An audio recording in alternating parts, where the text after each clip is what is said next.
Welcome to Up on the Bars discussion with your host, Roy Bain.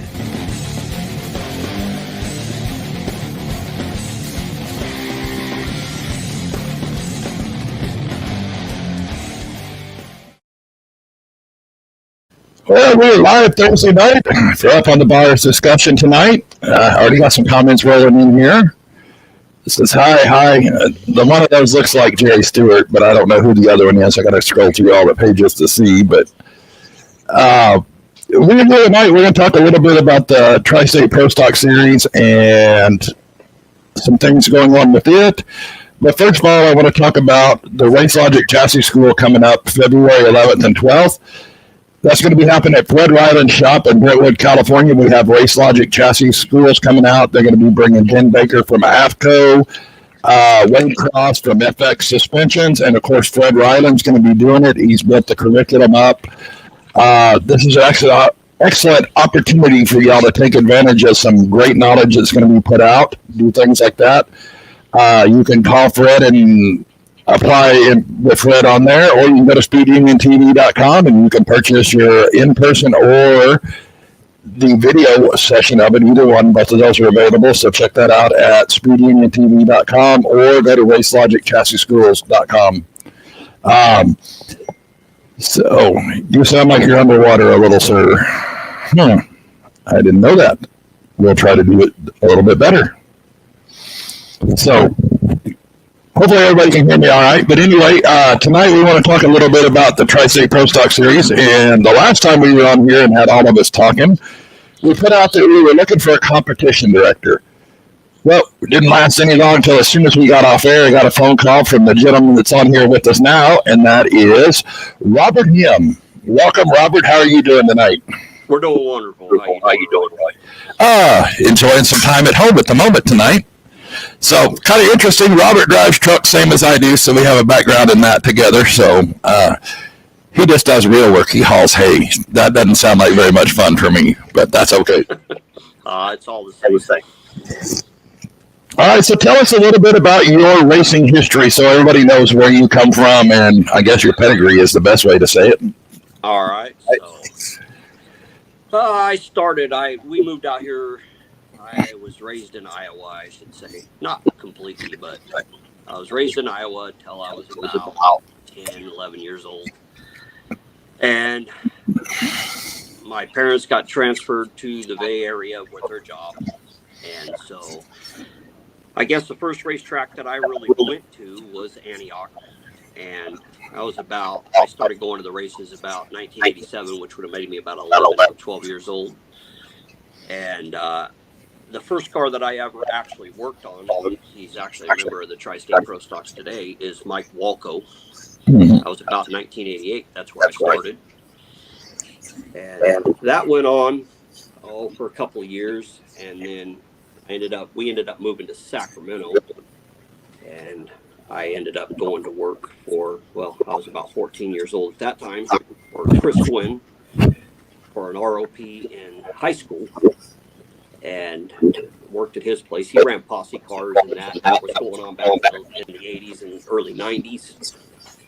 So we did that. In about 91, I started helping a guy that ran some pavement stuff. And he ran around the Northern California stuff, which is kind of like the outlaw pavement, open comp pavement stuff, I should say. Started doing that in about 94. Which I was about 16 years old. I got into the sprint car thing with a gentleman by the name of Rod Tyner. A lot of people kind of know that name from the open wheel world.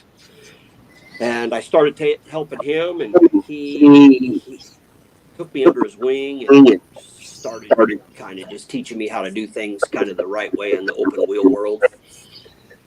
And I think it kind of took off from there. He got me some things. And I think it was 94. I'd have been about right around 18 years old. I went to work for Jimmy Sills. Worked at the Jimmy Sills Driving School, which was based out of Marysville. We did that 1 to 2 nights a week. And so I did that for quite a while, and then I ended up going to work for, and I was still working for Jimmy Sills Driving School during this time. and I ended up going to work for JB Enterprises out of Loomis. They built sprint cars and a lot of open wheel wing sprint car components, midget components, non-wing components, Silver Crown stuff. I worked there and worked with Glenn Bonet and Paul McMahon at that time. So they taught me how to CNC mill and this and that. And after that, about 95, I started working on the World Outlaw Tour. And I worked for Andy Hillenberg and spent roughly about a year and a half on the road working for him. And he was based out of Oklahoma, Broken Arrow. We did that for quite a while. And then I came back from that, started working, came back and went to work for James Riolo and the 17R car out of Sacramento. Went to work there for a while.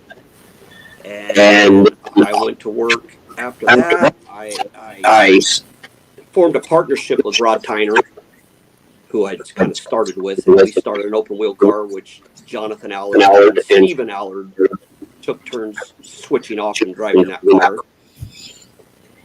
And then I took a break from racing in about 2001. And I came back in about 2003 with Richard Pappenhausen in an open wheel modified program. And we've been racing since about 2002, 2003. And we raced quite a bit up until about 2016. And I've kind of jumped around a few drivers since then. And, just with his work schedule and what he had going on. And that's kind of where we're at today. Yep. I'm getting, somebody said they're getting a lot of feedback. I don't know where your mic is on your cord. They said they're having a hard time hearing you. Okay. So let me fix that. Let me see if we can fix it. Yeah. Is it any better? Yeah, they're feeding it in there. So they said there's a lot of feedback. I turned your mic up quite a bit on here, so I don't know. Let me fix this. Give me a second. I'm going to get a different stand here because I might be getting electronic feedback. Give me a second. All right. So, yeah, we're trying to adjust here and to introduce everybody to Robert tonight. That way, when you see him at the show, comes from a racing background. So, lots of good things coming with the Tristate Prostocks as far as tech goes this year. The last few years, Warren's done a great job, but he's bought a race car and is going to be racing this year, so we had to find a replacement. Glad to see Harvey on here tonight. Hey, Harvey, how you doing tonight, buddy? Thanks for the feedback on that. Got any better, Roy? Yeah, they said it's on my end. Sounds like maybe I got mine up too loud. I don't know. All right. So, systems. I don't know why some nights I have really good audio and other nights we don't. So that's very weird. That is what it is, right? Yep, pretty much. So I may have the power turned up too much. I don't know. We'll turn it down. Says you're good now. All right. So there we go. Got positive on that. So better. Hey, Mijo, how you doing tonight? Jerry Mijo Quintana. They're pit crewman for Jerry Stewart. So sure. I see some names and don't see all of them. So I'm jumping through. I watch all this stuff on here and watch what everybody's saying. So, but anyway, Robert, what are your goals this year with the Tristate Prostocks as far as what you're doing for us this year? I know we've talked off air, but I want to talk about what you're doing. Well, I think that I'm going to come into this deal, and you guys got a really good program, really good foundation. I just want to jump on the team and hopefully add a little bit to it, tighten up a little bit of the rules as far as the tech goes, keep everything on a level playing field. And make sure, not that they weren't before, I just want to make sure that everybody has a voice in this, that runs. Everybody important as the next guy. I want to make sure you know that. And everybody can add something to this series so we can continue to grow it. I love to be a part of it. I'm happy to be a part of this and want to grow it. Yeah. So you took your headset off, so now your noise canceling's cutting in and out. So it's okay. It's all good. That's just what happens. That's the weird thing with all of this that we're doing. So, but no, so I have to tell you a little backstory, and I hope I don't upset Mr. Ryan when I talk about this. But when we first announced what we were doing with this, Robert and Ryan McDaniels gave me a lot of headaches there.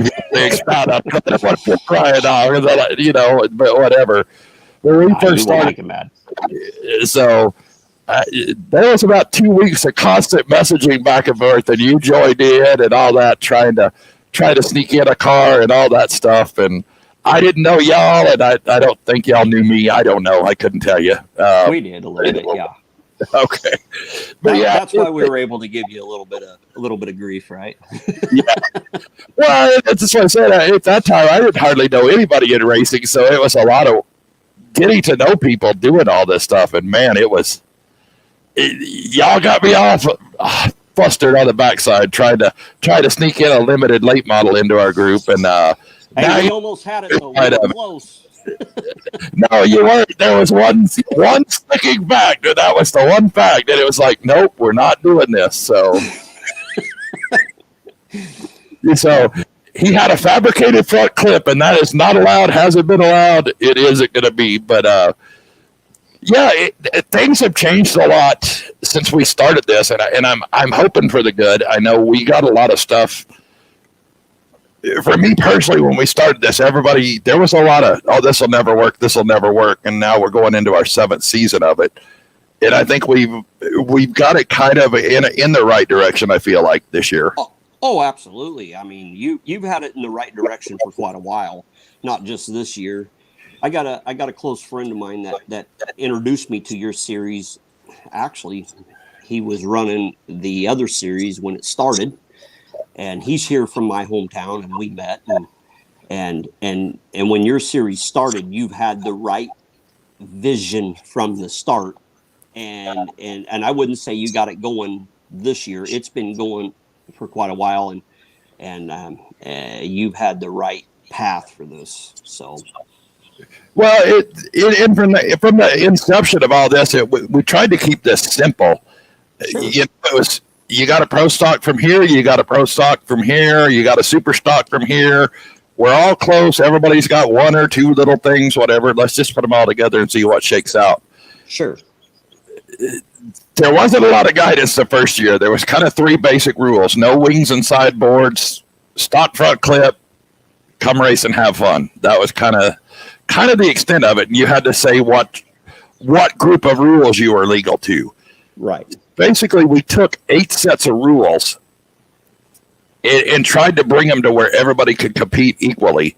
Sure. And we proved what everybody said would happen. Said, oh, you can't have this car because they're going to be this. You can't have that car because they have this. You can't have this car because they have that. Well, I think we showed that you can do that. And we've had some great racing from all over.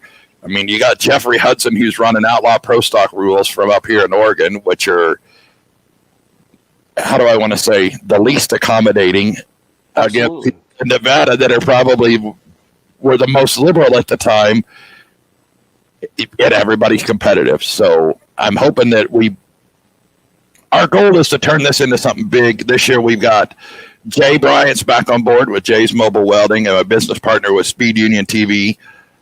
He's on board. You got Rick Workman, who stepped up to say, hey, 20 plus cars, you're going to get 300 to start. All of our races are 1,000 to win. We picked up Scribner Plastics. We picked up Hoosier as sponsors. Tons of stuff.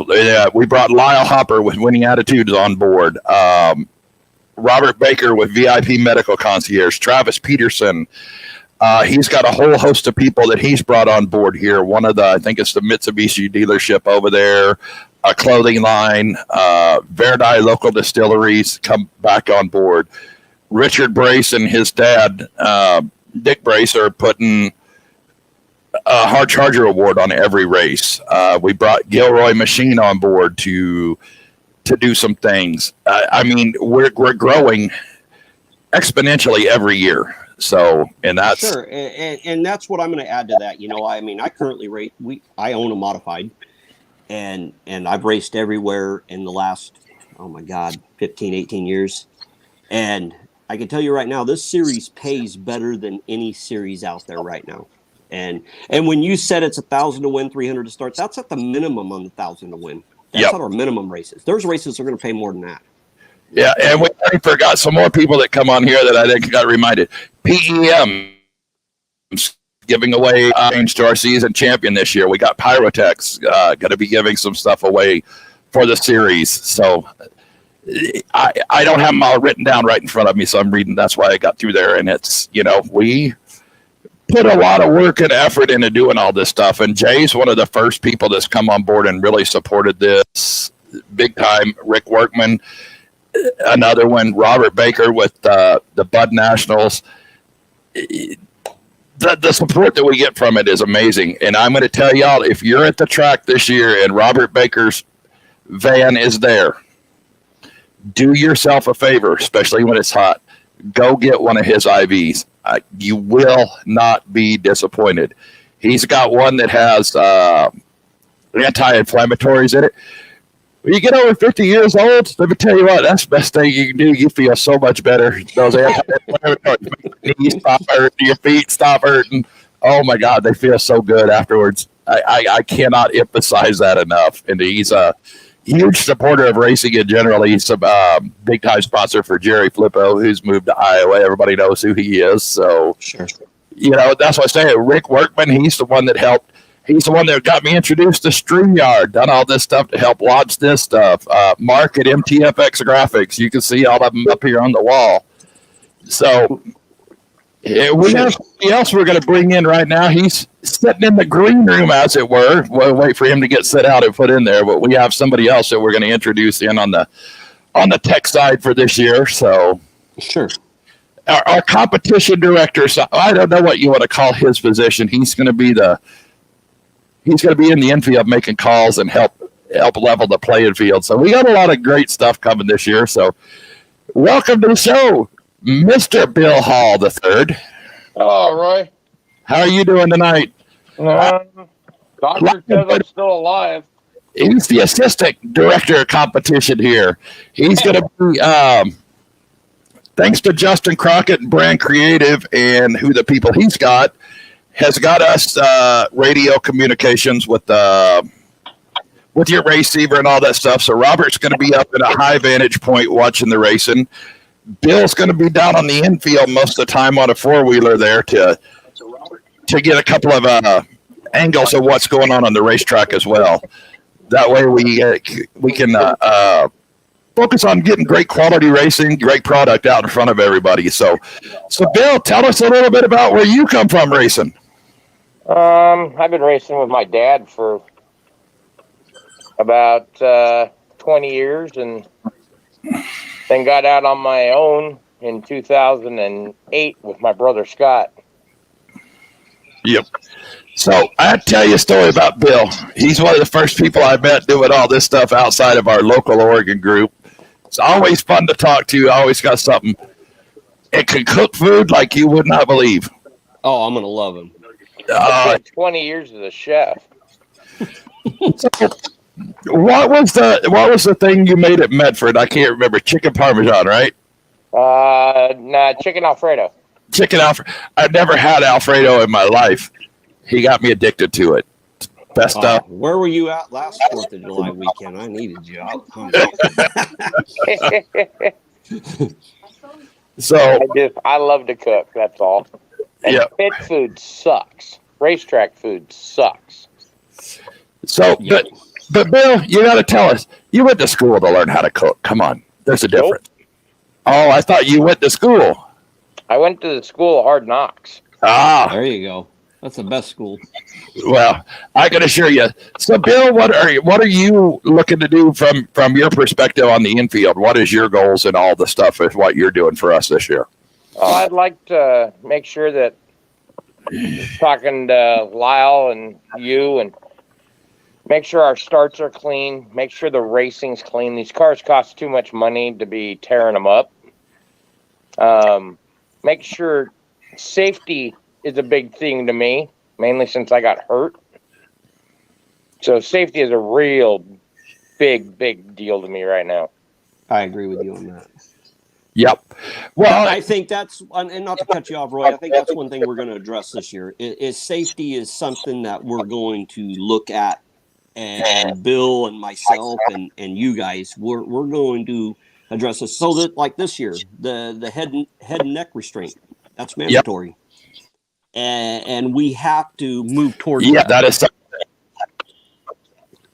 Yes. Well, and I'm going to tell you, I watched a video, I didn't know it existed, of Rick Mears back at Indy one year when they got doused with methanol and all of his crew was on fire and they couldn't see it burning. They were all out there trying to put him out. It was like, holy cow.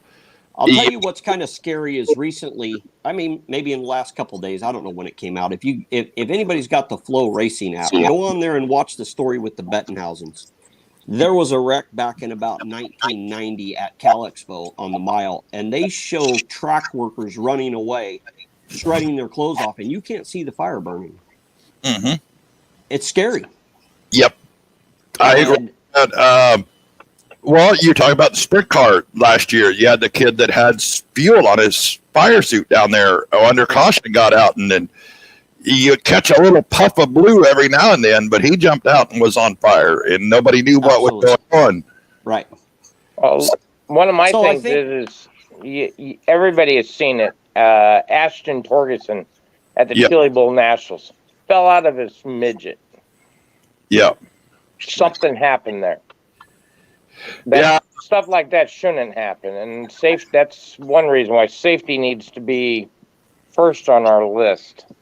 Yep. Well, and they did come out and they said they have analyzed that, and they came back and they said the best explanation was, so I'm going to tell you, as a person who sat into the race car, put the belts on, did all this stuff, didn't think about all this stuff. They have that little piece of Velcro that goes over your latch. They felt like maybe that Velcro wasn't latched and that caused his arm restrict to catch the latch. I remember having a set of seatbelts that didn't have that Velcro on there. It was one of those situations that it was just kind of a freak deal. And I know that one of the things that I've said in the past since that happened, and something that I think that we all should do at the racetrack as promotion side or whatever, is when everybody's in line to go on the track, just take a quick look, make sure their seatbelts are latched. Absolutely. I've done enough to drive on the racetrack with forgetting to latch them. Mm-hmm. We all get sidetracked on race day. There's so much stuff that's going on. It's just a second set of eyes to say, okay, they're latched. You do it at Disneyland, you do it at the carnival rides at the fair. It's something that's simple to do. Oh, absolutely. And that's, it's very critical, you know. I mean, when you've been around this long enough, you've seen stuff unfortunately happen. Mm-hmm. You could tell the story, and sometimes unless you're there, you don't know the extent of it. We're here to tell you from experience. I've been doing this for 38 years. I've seen a lot happen. And so I want to just tighten up. My goal is to tighten up the safety, and SFI suits, of course, are mandatory. I recommend an SFI suit, which is a 2-layer suit. But we understand that people don't have that, and that's okay. But we recommend that. Head and neck restraints, full containment seats, that's where we're at right now. And I think that this is it's long overdue, but it's here. So that's good. Yeah, I want to see y'all at the next race we have afterwards. That's important to me more than anything. Sure. We talk about this all the time on the show. I like going to the racing because of the camaraderie, the stuff in the pits afterwards. Yes, we all love to see good racing, but the friendships you build in the pits, to me, is second to none of what we're wanting to do. It's lifetime. I mean, I know people that I've known for many years, and our racing community is like family, and I know you guys will all agree with this. It's like family, and we are one community of racers, and we all feel the same, and that's where we are. Yeah, everybody can laugh. That's kind of what this show started is to get on there and BS with people that I like BSing with, and let's talk about racing. to hear that. She don't want to talk about it all the time, so I get my hour a week to sit and talk about racing with everybody. So, that's always fun. Sure. But no, with the safety aspect of it, to me, that's critical. I can tell you right now, if you have a single layer fire suit and you feel like you want a second layer, get hold of Lyle. Chances are, if you cannot afford it, you might pick up a sponsorship from Winning Attitude for a set of the fireproof underwear to put underneath there. Because Lyle, as far as the fire side of it, big time. He taught me some things that I didn't know about it, and I learned about fire in the Navy. I'm a main space firefighter. I know a lot. He still taught me some stuff. So, and that was one thing we talked about when I came on board about 3 weeks ago. Is hey, the first meeting we had, I said, hey, look, we need to make the head restraints mandatory. All of us agreed on it. If anybody out there doesn't have a head restraint, and I know a lot of us don't. I know modified guys that I race with or whatnot don't have them. Get a hold of Lyle. He can help you with what you need. They're out there. They're affordable. We spend a lot of money. For what you spend on one shock, you can buy a head restraint. Yep. And that head restraint will last you a lot longer than that shock will. So. Yeah. And it's hard. We see people talk about it all the time. And I have friends to this day that don't like wearing driving gloves. I get it. Yeah. They don't like wearing. I'd rather have on a pair of driving gloves than burned hands. The burns that you can get with what we're doing it's insane. Everybody's got a scar where they've touched a hot header inside the car or something like that. I guarantee you what you can get there with your hands in a situation way worse. And there's a lot of truth to that. One guy I'm going to tell a little story on as far as that getting burned is Doug Wolfgang. Doug Wolfgang was burnt at Lakeside Speedway before I was there on the tour. And he used to cut his index finger and his second finger of his gloves off so he can pull his tear-offs. Right. Those fingers don't function today when he got burned. They're not usable. They're just there. And I've seen that firsthand. So it's very important for gloves. It's very, very important. If you don't have gloves on, who's to know that you can pull a window net and get out? It's very important. Yep. Well, and I've been upside down at Wairika. There's nothing worse than watching gas run out of the top of the carburetor. That's and you're upside down, and I'm not necessarily skidding. I'm not letting the seatbelt go while I'm hanging upside down until it's a priority. I wasn't on fire, but so at that point, as long as there wasn't fire, I'm hanging upside down. If I let go of the belts, I'm going to break my neck trying to get out of there. So, come on, Roy. Yeah, no. And I know Bill will add to this. He's in the infield. Unfortunate incident that somebody gets in an accident. We are going to be to you before you can probably get the kill switch shut off, just sitting there and shut the gauge lights off. We will be to you. We are racers.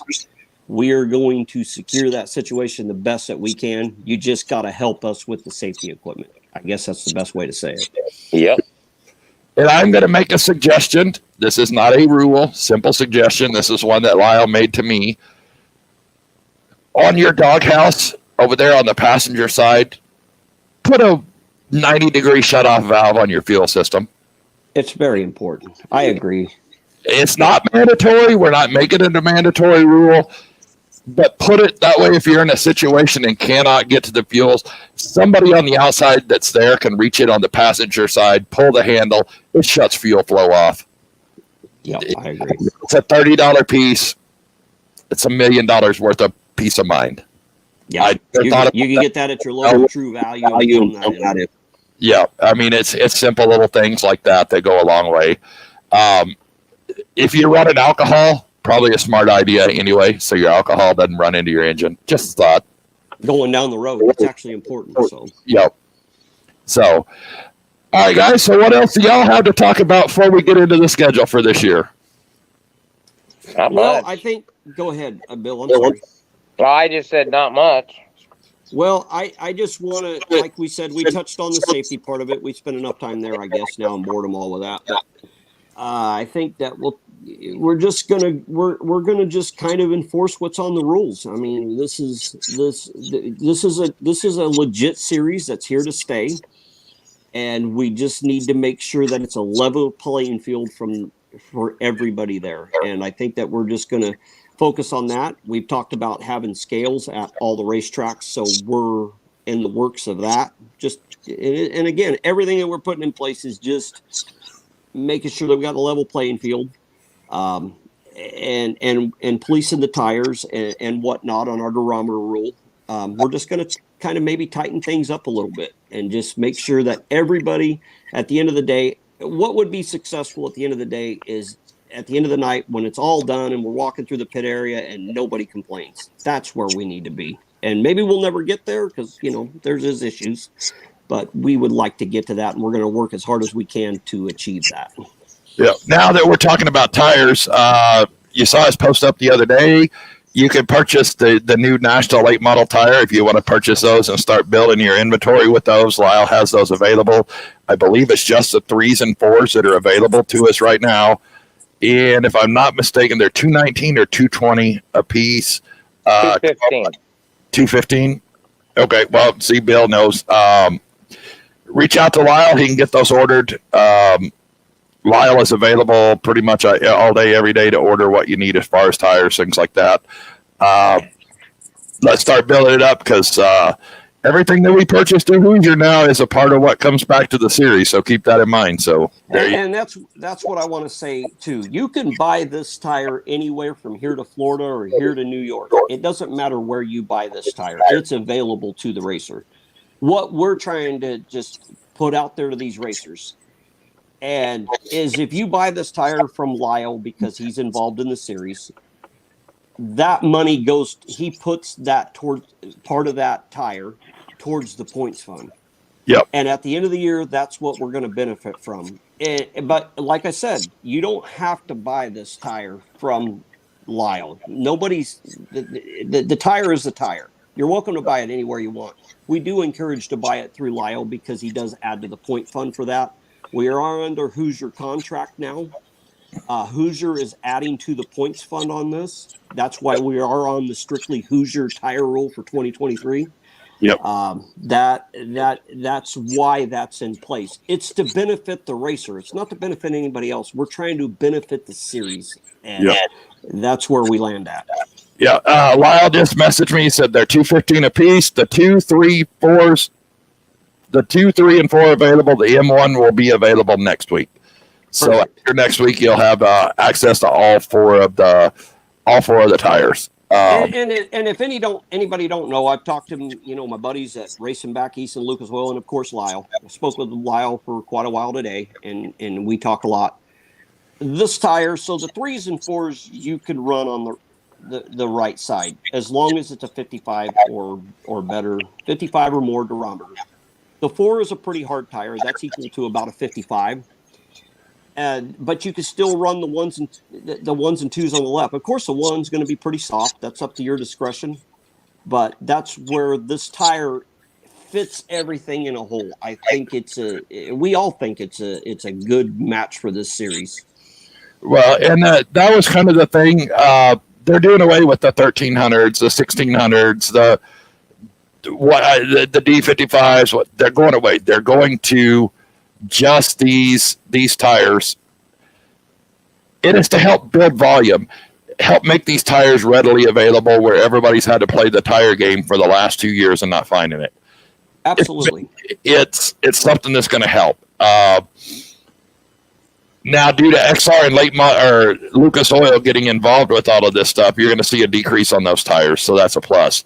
So Bill looks like he phone died or lost him. Yeah. So, but yes, they are available. You can start purchasing them now. If you have tires now that are Hoosier tires, there is a burn-off period. I'm sure everybody that has all this stuff has already spoke with Lyle, or this hasn't been secret. So there you go. And if you haven't talked to Lyle, and maybe you're hearing this for the first time, we're going to allow the Hoosier only Hoosier tires for 2023. Yep. For 2024, the National Late Model Tour tire will be, which is an 11-inch late model tire, will be the series tire for 2024. So I encourage anybody out there, if you got to start buying tires and you got 10-inch wheels, start working this way. Just start getting your tire inventory built up a little bit. let me clarify too, so everybody knows. There is some other stuff with the tires that will be available in 2024. You're going to be able to run your asphalt takeoffs and most likely the RC4s. And So- you are right about that. I stand corrected. Yep. That is going to still stand due to our We have sister brother teams that do this. Yeah, we have some groups that run the asphalt takeoffs and all that. We've been And as far as the asphalt takeoffs come out, if you take a look at the rule book and you look at the asphalt takeoffs, there may or may not be an advantage for your program that you got there. If you want asphalt takeoffs, get a hold of Lyle. He can help you with that. So Yep. So get a hold of them. If you live up in this area, Left Coast Motorsports has asphalt takeoffs too. Just so you know. Yep. Jeremy Shank's got those up there. Yes. Yep. So, all right. So kicking off in the 2023 schedule, I'm kind of excited about this because we get to kick off. We're kicking off our season with the new Hobby Stock Tour. Kind of excited. Yeah, I am too. Somebody said we need to keep an 8-inch option indefinitely. I thinking that's already on there too. We're talking about keeping the G60. And So- I agree with you. I whoever commented on that, I do agree with them. And nothing's set in stone right now. This is just where we're kind of working from right now at this point. Yeah. So we that's definitely an option. So Yeah. Ken Winland, Lyle's company name is Winning Attitude Motorsports, has a Facebook page with his number on there. So Winning Attitude Motorsports. So while we're on that, let's take a quick commercial break. So you got it. you gotta get our sponsors in too. So here we go. Got to pay the bill. Thank you, Jerry Bryant of Jay's Mobile Welding and Fabrication, for all you do to support the Tristate Prostock Series and myself. Jay is the title sponsor this year for the Tristate Prostock Series. Jay owns a welding and fabrication business in Sacramento, California, can do all kinds of welding. If you need some welding repairs done on your car at the track, he usually has a welder available in his track. He also provides sheet metal erasers, so if you need any of these services, contact Jay at Jay's Mobile Welding and Fabrication. It is. Yep. So here we go. Here's for everybody asking. Here's Lyle's info. Lyle Hopper at Winning Attitude Motorsports has been a longtime supporter of the Tristate Prostock Series and now a supporter of Speed Union TV. Lyle provides parts from all major vendors. Hoosier Tire Dealer can provide driver coaching, driver tips and setup help. He can provide motor diagnosis. He can be at the track available to help coach with the driver at the track. He's also at the track with the Tristate Prostock Series as a track vendor for parts and needs. For all your racing needs, contact Lyle Hopper at Winning Attitude Motorsports. All right, so there you go. There's his number, Ken. If you missed it, it's on there. All right, so going off, we're going to kick off the first race, and it's about a month and a half away right at this moment. Yep. Kicking off at Stockton Dirt Track with Tony Nassetti and the Nassetti Group. And Great. we got a good program there. I mean, it's a full card. Yes. Definitely. So it's going to be, of course, the Tri-State Pro Stocks there. It'll be the new Hobby Stock Tour. I don't know the exact name of it, and forgive me for that, but it's the series that Tour. There it is. And Jerry Bartlett and Brian Cooper have put that together, and they've done an amazing job building that series. And I'm excited to run with those guys there. In the past, when Jerry's done some other series, and Jerry and Brian with the Sport Mod Tour, they did a great job with that. And so we're going to be there with them. And then there will be the IMCA. Well, I shouldn't say IMCA, but it is basically IMCAA mods and the IMCA Sport mods. IMCA like cars. There you go. They're running under the same rule package. Anyways, so and then we got many stocks on the tail end of that, and that touring division. If anybody's seen them, they run a really neat program. So we're excited to be there with them as well. I believe it's the Central Valley mini stocks that'll be there. I think that's who that is. Yeah, we all seen them down in Hanford. They put on a great show, so we're definitely looking forward to being with that program there. Yes, I think that's Dan Myrick's group that put that all together. They kind of race all over. They're with us both times this year, so I'm excited with that. Both times that we're at Stockton this year, so that's. You got kind of put in a position to book all these shows, so we're kind of excited about what we're doing. But then April 8th, we get to go to Keller Auto Speedway in Hanford. Peter Murphy, if you don't know Peter Murphy, another outstanding promoter, absolutely loves our car, another bigger track, lots of racing room on it. And I guarantee you, you will be entertained. Even if you're not racing, you will be entertained at this one. Peter is all about the circus act mentality. It's big time. So that's one that we always look forward to. We got winded out there last year. The wind was up in the 60-mile-an-hour range, and we didn't get to do it last year, so it kind of sucked. Sure. And Peter Murphy looks at his programs from a racer's standpoint. He knows what it takes for the racer. He is very accommodating, very good guy to work for, has a very good prepared facility. I'm looking forward to Hanford, and I know the guys that ran there in the past are looking forward to it too. I've heard some feedback from that, and they're really looking forward to it. So if you haven't been there, try to make that. You guys will be really excited, and after you leave there, about how it's ran. Yep. So then we're off April 22nd. We're off to Placerville Speedway. I heard nothing but positivity out of being there. I haven't seen the facility yet personally. I know Scott and Cammie do a good job of doing everything there, and it's a great facility, great racing. I know I don't think we had a single complaint from anybody the last time we were there. So no, and the Russells that run that there, they love the Tristate Prostock. So yep. We put on a good show when we were there the last time, and they welcomed us back. So we're going to bring the show again, and do what we do. So yep. And then we're back May 13th.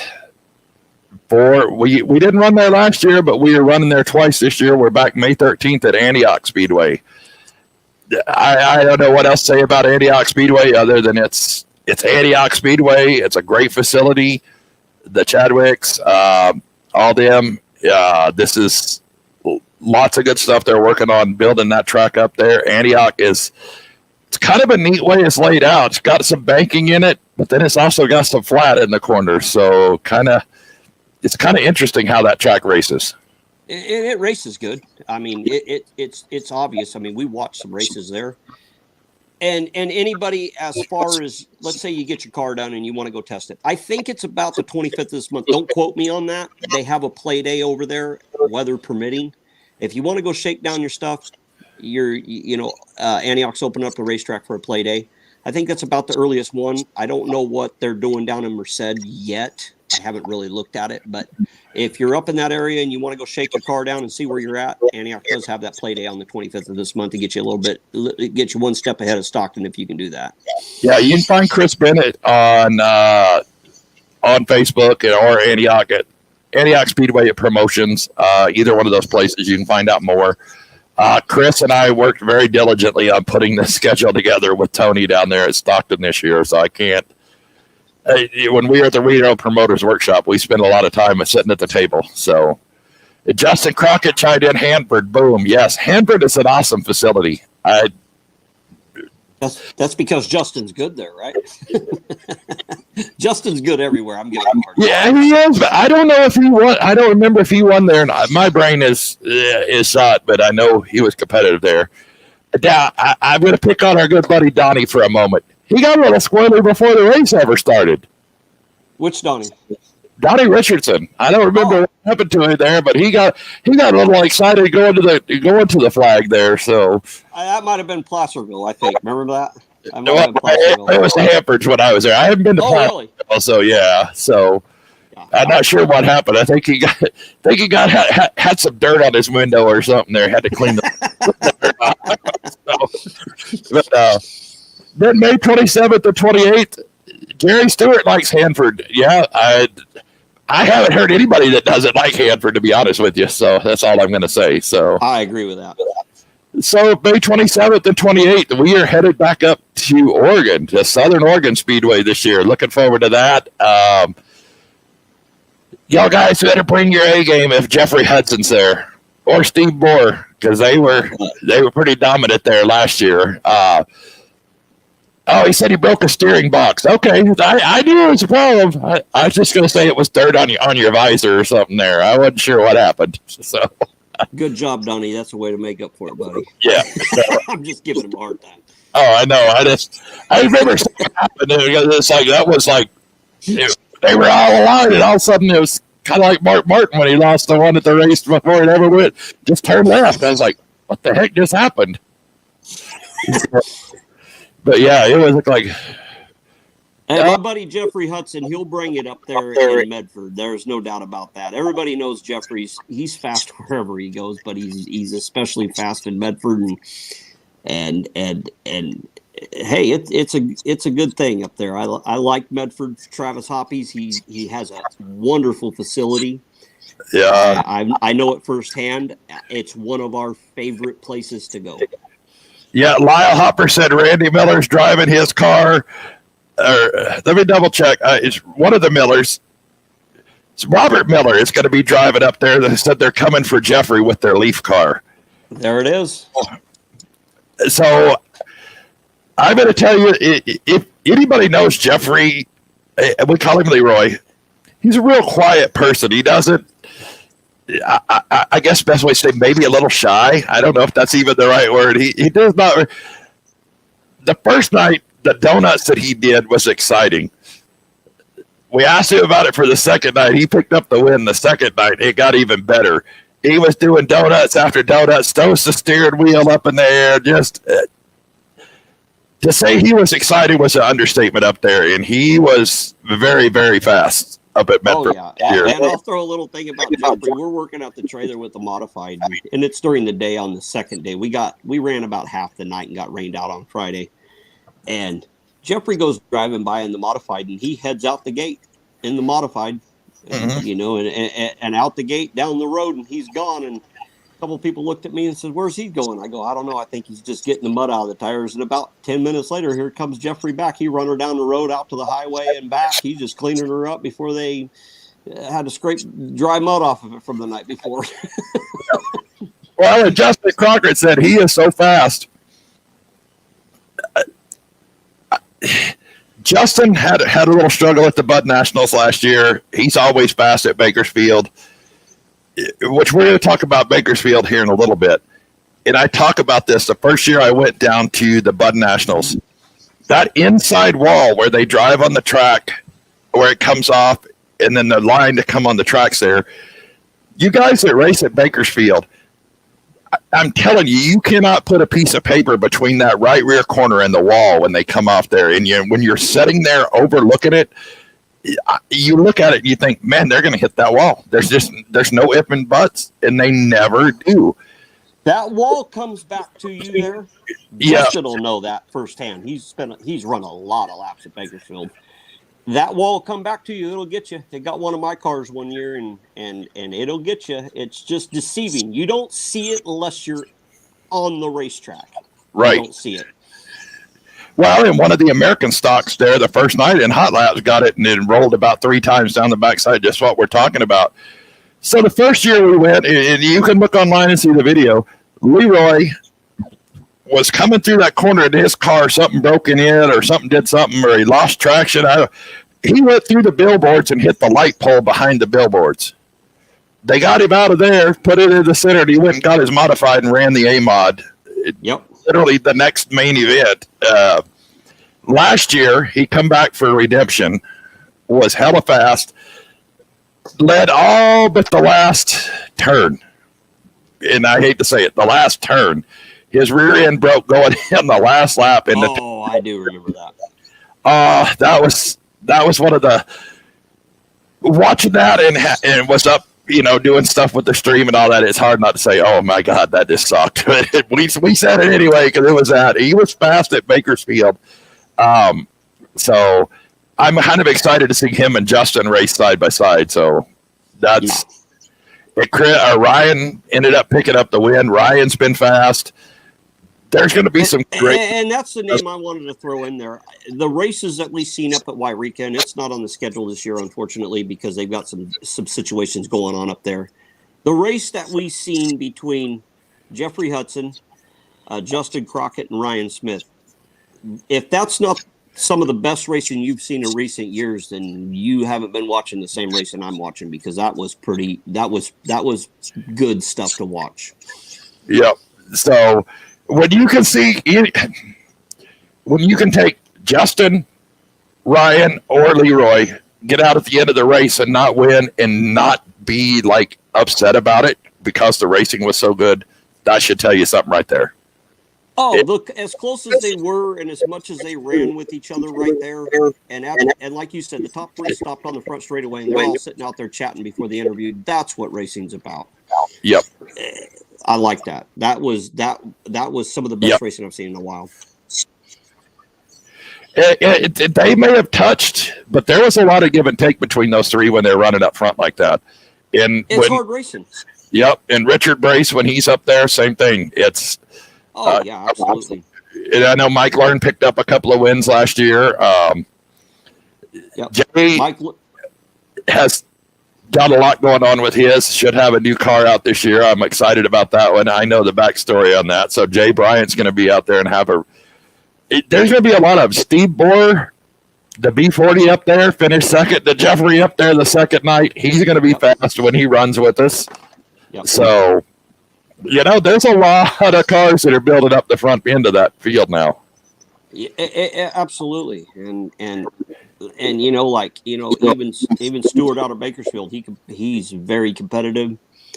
Ryan Smith, Chris Smith. We got a big group of guys that are capable of winning every night. We could roll through the schedule in 6 races and have 5 or 6 different winners. There's no doubt about that. So since we're mentioning Jerry Stewart, you're going to see if it's too soon yet. He's fast when he put like bolt. So I expect the comments to start quickly. So it's a joke for everybody that's there. So, hey, Jerry. Hey, Miho. So there you go. Next, we're back to Antioch, June 10th. Yep. Now, June 10th, from June 10th to June 24th, it's going to be busy. We didn't plan on it being. See, there's Miho said it's too soon again. We're going to kick off the June stretch at Antioch Speedway, June 10th. That's going to be another great race, great facility. Now, we originally had a different date for the one we're going to mention next. They came back to us. Doing all the scheduling is hard with these guys because they have so much going on. This is a track favorite that everybody's been on us since the beginning to get. I'm excited to say we got it this year. We're off to Chico at the Silver Dollar Speedway. Another track I've not personally seen. We've worked with them. So Chico Silver Dollar Speedway. I'll let you tell us about it because I've never seen it. Okay, so won some track championships there. Chico is dear to my heart. And a lot of people some people that are on here will know that. So we're racing there on Friday. We are part of a 2-day sprint car program. So the sprint cars are basically running there on Friday, and as well as us. And then they go to Placerville on Saturday. I expect the racetrack to be a mediocre racetrack as far as it's not going to be slick and it's not going to be heavy. It's going to be patchy with a little bit of a ledge around the top. Chico races similar. Let me think of who it races similar to. If I had to pick one out, it races somewhat similar to Antioch. Okay. As far as the size and the gearing goes, that's where that Chico lands at. Okay. Very, very cool. I'm excited about that one, too. Then we're back for June 24th, Stockton Dirt Track. We're back with the mods, the sport mods, dwarf cars, and mini stocks, I believe, is what's on the schedule for there. Yep. Stockton, it is what it is. It's a great facility. The Necessities, that's what we're going to talk about. Now, July 14th and 15th, we are on a 2-day show, and we're going to go to another promoter who I think very highly of. Has been really cool with us after we finally got in contact and set up a race there. We're headed to Petaluma, Rick Faith at Petaluma Speedway. We are a part of it. They're only running 2 classes that weekend. Nice. In the dwarf cars. So There you go. 2 nights of racing at Petaluma Speedway, July 14th and 15th. It's going to be us and the Dwarf Cars. That's going to be another great show. Then back August 26th to Stockton Dirt Track for our final visit to Stockton this year. Then September 23rd, we are back to Petaluma Speedway. That will be the Bob McCoy Memorial Race. That is one that we want to support. We want to have everybody there. Got a lot of history with that race. We do need to get everybody there as we can. Yeah. Yes, that's a very, very Steve Elliott and all the people down there do a lot of work. Mike Learn, all those guys put a lot of work into that race. It's very special, very, very much for our group of cars. That's just all that needs to be said about that race right there. So I agree with you. So we're going to finish up the season on a 2-night race. Now this is where the idea of the Tri-State Pro Stocks came from. 110%. This is a race that I've always wanted to drive in, always wanted to be a part of. They wouldn't let us go race there because my car had a J-bar in it. Not to mention that we didn't have anything else. Just because we had a J-bar, we weren't legal to go run there. We couldn't go do it. We are back on the Bud Nationals, October 13th and 14th. Very prestigious race, very prestigious racetrack. We just talked about it. We've seen some amazing racing there. This is one that everybody needs to make it out to just once. If you only make it once, I mean, I've been fortunate enough to win there with my car at the Bud Nationals, but I'll tell you, the Schweitzers, the hospitality they have, the facility they have, if you can only make it once, just go do it, and you will not be disappointed. Their program is run very well. It's a very professional run facility, and I give it to Roy and their crew, in the past that have been able to get this race there. It's an amazing facility. Yep. Jerry Stewart, he's from down there. He knows what the history of that is. He's run some late models before there. So I was just got a message. Second night of the Bud Nationals is $2,000 to win this year. Look at that. Yes. Look at that. So not only do you get a chance for the cool guitar, which right. Let's talk. You get a Budweiser guitar for a trophy. How cool is that? When we won there in 2007 or 2008, they didn't have the guitars then. This is a true story. We won a trophy there that we put in a half-ton Ford pickup and couldn't put the tailgate up and tied it in with a tow strap to get it home. It's a 7-foot trophy. It's amazing. They from start to finish, even including the trophies, Schweitzers do an amazing job with that race. And it's been going on for how many years now? It's got so much history and tradition behind it. It's a must-do event. I want to say it's the 50-year. I'm not sure. It's a lot. I have no reason to have ever wanted to race other than it says the Bud Nationals. It just sounds cool. It rolls off the tip of your tongue. I didn't know what to expect the first year I went. And it's funny because I have a comment up here, and when we get into the story, I'm going to flip this up. And it's going to tie into something that we're going to end the show on right here, too. Okay. Went down the first year, took my truck. They let us park right there by the gate. It was cool. Parked in my semi-truck. All the cars showed up. Huge thing in the pits. I mean, they extend the pits almost a half a block on from what they normally do. Clear to the mobile home park. Yes. So that's first and foremost. And it's all when I get there, and I'm way early. So, oh, shit. That's just kind of your thoughts. So we get there. Well, they got a big concert going on afterwards in the pits, too. So as we bring this up here, this is the important thing to know. Bud Nationals, not to mention the party in the pits.